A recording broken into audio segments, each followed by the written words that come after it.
Imagine this was a container full of medicine. If you look at the back of most medicine containers, you'll find a warning that says, "Keep out of reach of children." This means that the contents of the container can be dangerous for children if they access it without supervision. So for their safety, keep it out of their reach.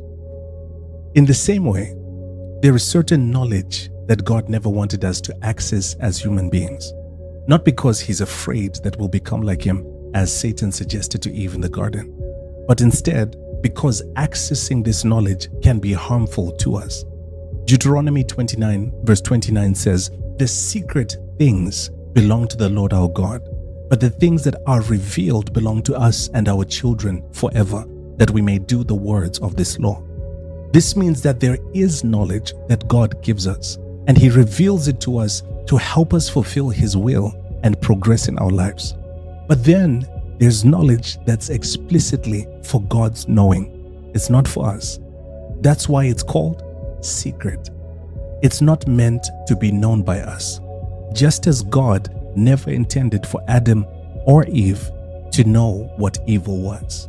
He preferred to keep that knowledge out of their reach because its contents were harmful. Think about it. When God created man, they didn't know what evil was. All they knew was God's goodness. But when curiosity got the better of them and they accessed the knowledge from the tree of good and evil, which God commanded them not to interact with, they exposed themselves to evil knowledge and it consumed them. Genesis 6 verse 5 says that man became very evil. And let me explain something. It's not the knowledge itself that makes you evil.